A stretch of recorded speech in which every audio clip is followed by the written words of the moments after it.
Chapter 8, Trouble.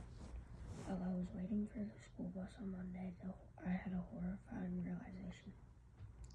People were going to ask me why my mom pulled me out of the dance on Friday night. By the time the school bus pulled up at my stop, I was convinced that as soon as I got on, all eyes would immediately swing to the front, pinning me in the merciless glare of mass teenage inquisition. Of course, nobody even looked my way. Renee Albert went running onto the bus right before me, and you just don't get a lot of attention if you're walking behind Renee Albert. The 7-foot-tall Mickey Mouse could have slipped on in between us, but all anyone would have seen was Renee's outfit or her new hair or the gigantic charm bracelet Biff had given her when he met her at the dance. So I was okay. I sat down alone in my seat with my head kind of tucked down into my sweatshirt. It was a really stupid and pointless defense, like when a turtle tucks into its shell because a locomotive is barreling down on it. In my case, Annette was the locomotive.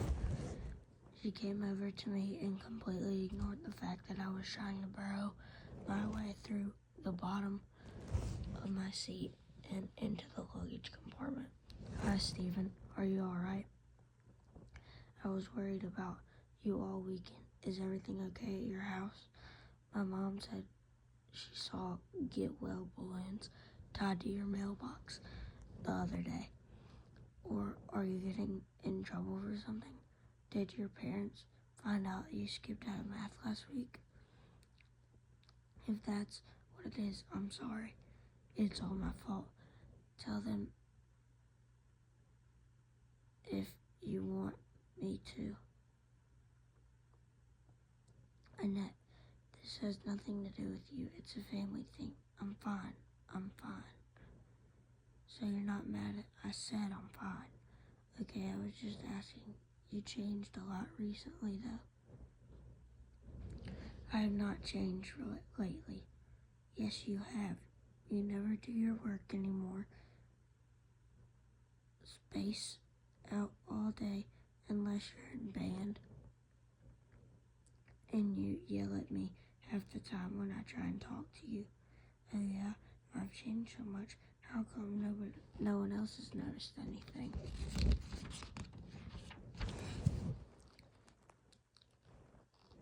Well, I just think I'm serious and that nothing's wrong.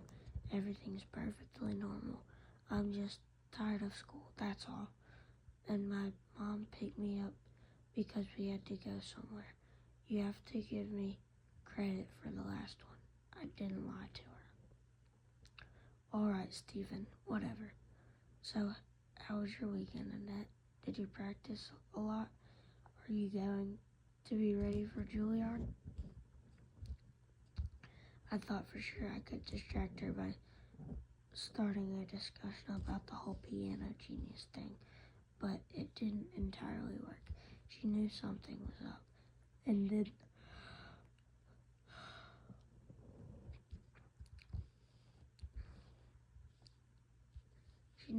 was up, and even if she couldn't immediately tie me down and administer the truth serum on a yellow bus in the middle of South Main Street, I could see in her eyes that she was wanting to wrestle the info out of me somehow.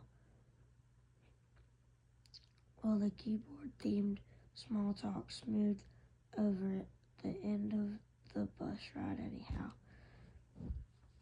I made it through homeroom without speaking to anybody, and was just settling in for a nice period of off-topic journal writing in Miss Palmer's class when the intercom blared calling me to the office.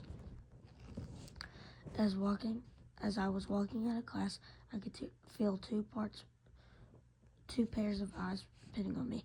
Miss Palmer gave me a sad, sympathetic look, and Annette was studying me like she was Sherlock Holmes.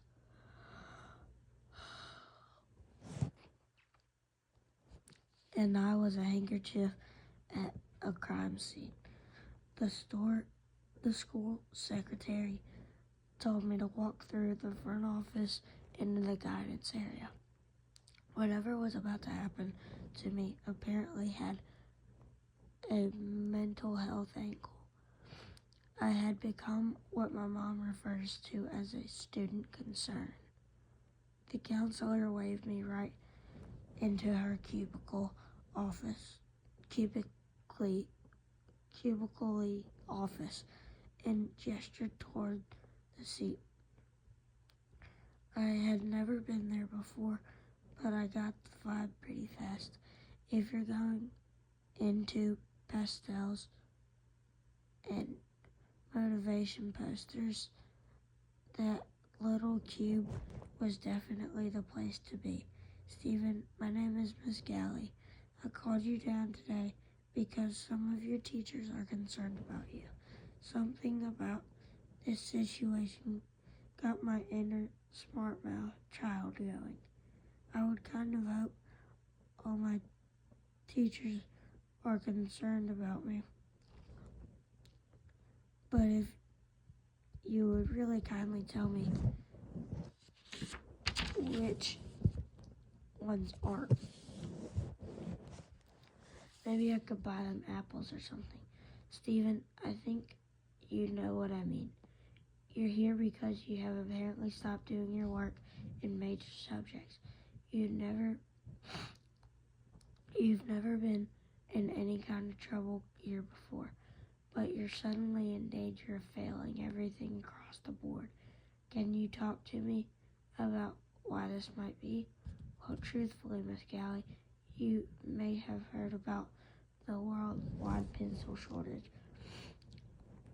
I like to think that by skipping my homework, I'm doing my little bit to conserve.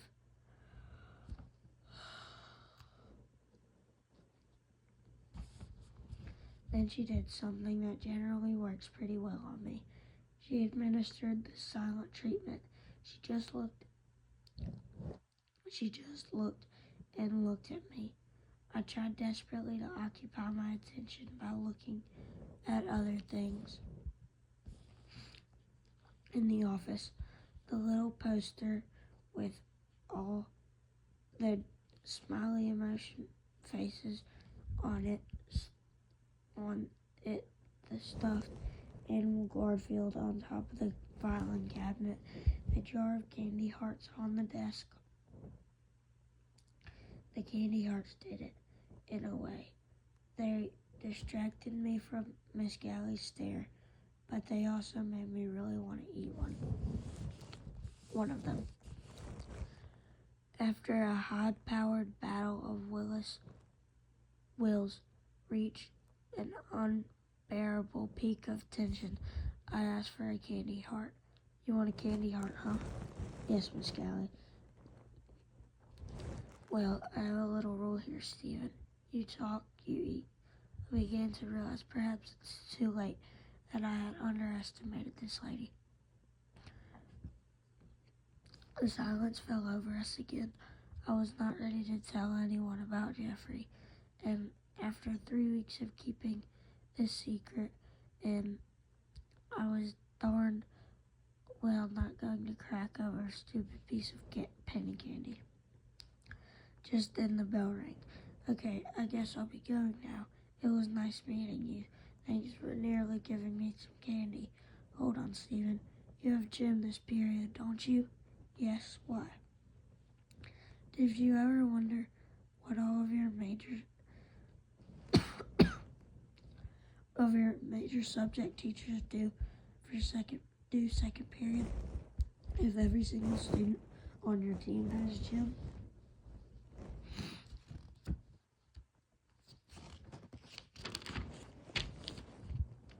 Well, not really. Do they hang out behind the shop room and smoke unfiltered camels? Nope, they meet with each other. In fact, they're meeting right now, and you and I are going to head on down there and meet with them. Do we have to? Yep. Do we really have to? Uh-huh. I started to walk out of her office onto the little walk of doom she had arranged for me. Not so fast, Stephen.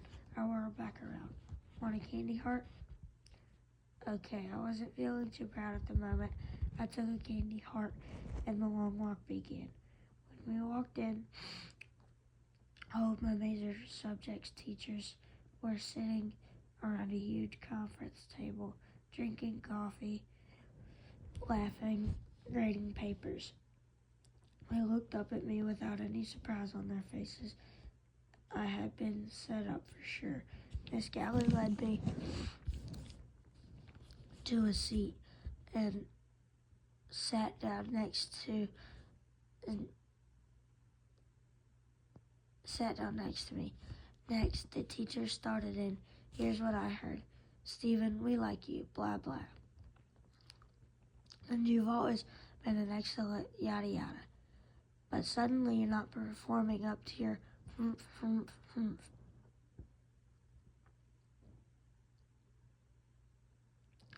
Your grade in my class has slipped from a 92 to a herga. We're here today so that you can help us understand how to help you with your naughty. Stephen, can you tell us what has been going on? Stephen. There's nothing going on. I've just been busy, with the band and jazz band, all city high school band, jazz band. So I just haven't been home much.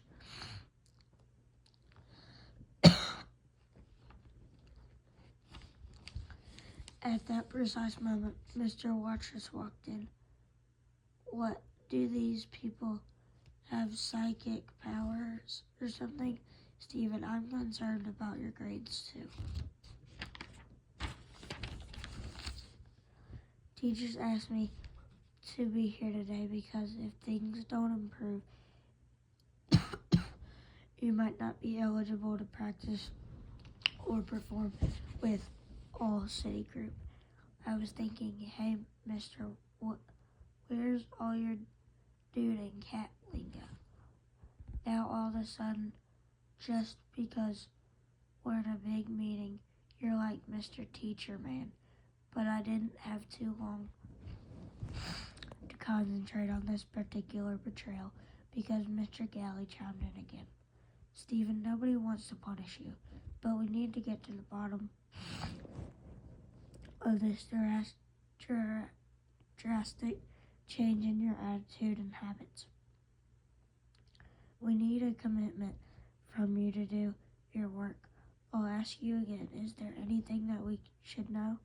No, I'm just, then all of a sudden I got choked up, which of course was becoming a pattern with me, and then I started to be honest, which hadn't been a pattern for me for a while. My brother, while I paused to cry, and my math teacher passed me a box of tissues. Do all the kids crack like robin's eggs when they get hauled in here? Miss Palma said, tell them, Stephen. Not tell us, Stephen, but tell them, Stephen, which meant she knew. My brother has cancer. Boy, if you ever want to shut up a room full of grown-ups, evidently my brother has cancer is a full secret command code. They all just looked at me in silence for a good 15 seconds. Well, not a good 15 seconds, but you know what I mean. even as I tried to blow my nose and wipe my eyes off the thin, crappy school tissues without looking too horrendously gross. I was thinking, why do these people basically beat the truth out of you if they don't want to hear it? When they did start talking again, their tone was a lot softer and gentler. Mr. Watrous said that, of course, under the circumstances, I could stay in All City, provided that I started to do my work again. Each subject teacher agreed to put together a packet for me to do as makeup work, and they went so far as to give me a Christmas break to get the papers.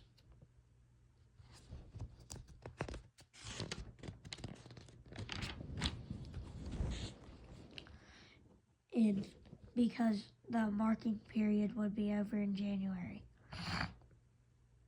Mr. Galley even gave me another candy heart, but there was one more item on my agenda.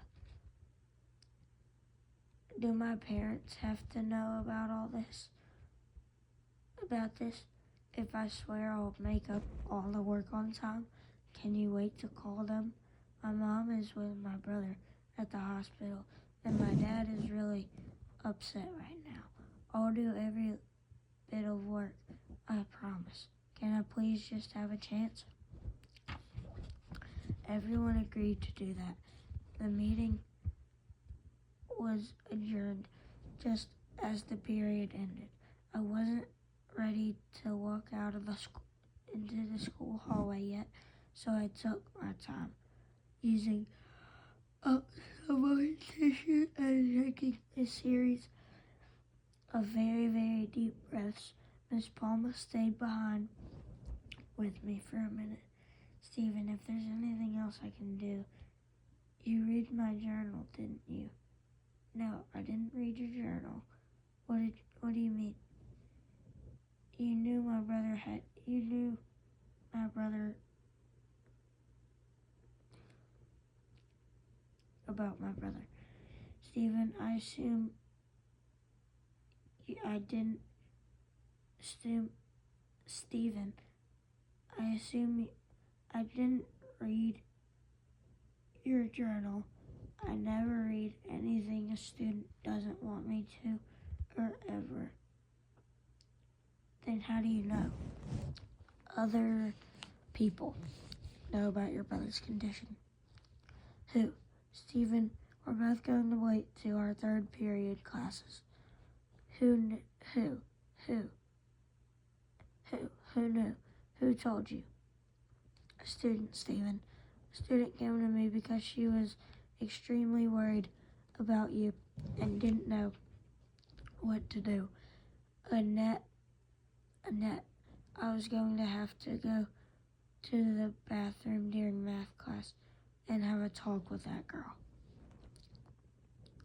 For the next couple of periods plus lunch, I sat around worrying about how much work I was going to have to make up and fuming about how Annette had known my secret all along and not told me and told a teacher.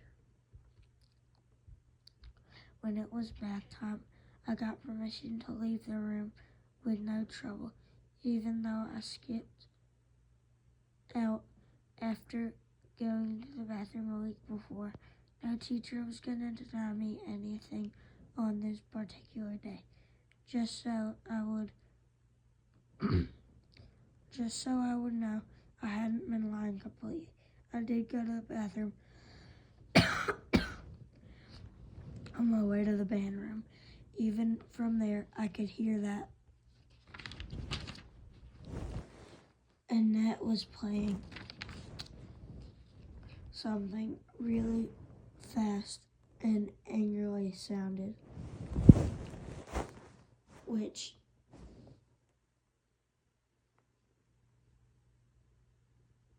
was like a perfect soundtrack for my mood.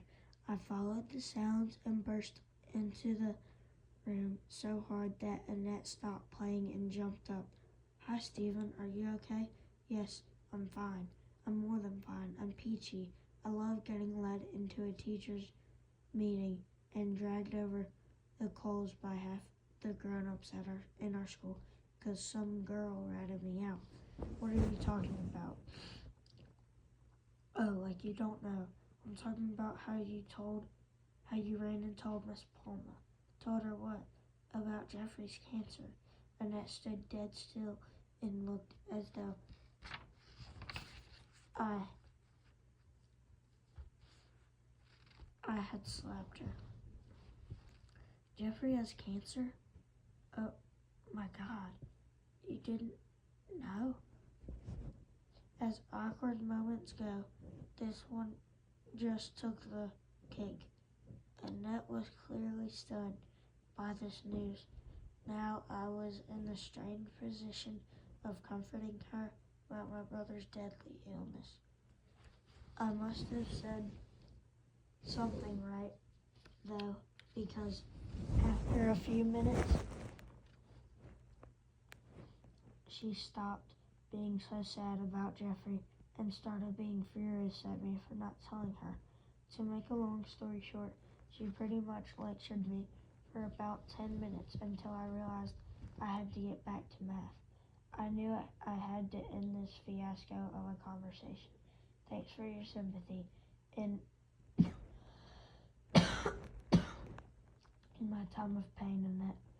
I turned to storm out and heard her shouting at me, "Stephen, wait." But I never stopped walking away. I knew I was being unreasonable, but I had taken a lot of abuse already that day. I just was not going to make peace with anyone at that moment. When I was halfway back to my classroom, a weird thought occurred to me.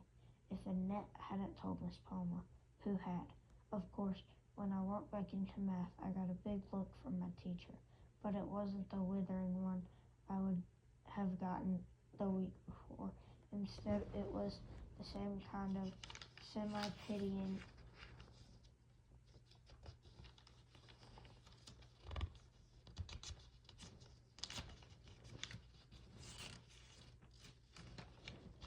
semi-trying to be cheerful grimace that all of our home visitors had passed onto their faces just as they rang our doorbell.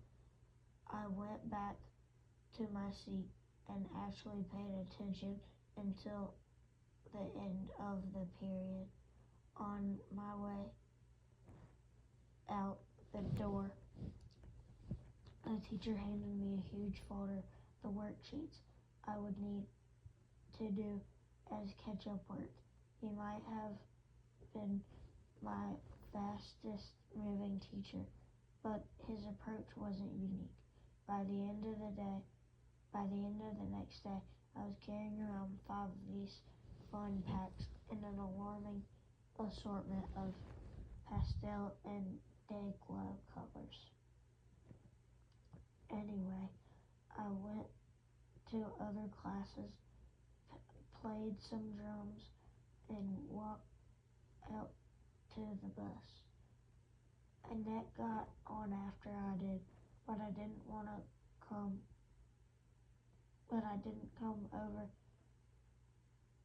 after I did, but didn't come over to sit next to me. Instead, yet another bizarre event came crashing to my day. Renee sashayed onto the bus, looking around until she locked eyes with me and took Annette's empty seat. "Hi, Steven." "Hi, Renee. Can I help you with something?" You might notice what a smooth talker I was. I'd lived around the corner from this girl since we were like embryos, but that was the best response I could come up with. "Well, my mom ran into your mom at the shop right last week, and yeah, I'm sorry about your brother." My brother, you know about his being sick and all? This must be really hard for you. No, I'm okay, really. It's no big deal. Your mom says Jeffrey's being brave about this, and yeah, well, we're fine. You know what, Stephen? You're brave too. Am I? I am? I am? I don't feel brave. I feel like a galloping idiot, stumbling from crisis to crisis, barely able to speak to any normal person, much less Renee Albert. You are, I knew something was wrong. Even what? I even hope you're not mad. And then she did this little lip biting thing that she always does, which always made me think about kissing her for some reason. I looked away for a minute because being so attracted to Renee makes it hard to concentrate on what she was saying. Annette, sitting a few seats up and to the left, was glaring at me. I didn't have time to ponder that too deeply though, because Renee spoke again. I told Miss Palmer about Jeffrey. Holy cow, Renee Albert knew I was alive, but I wish I were dead.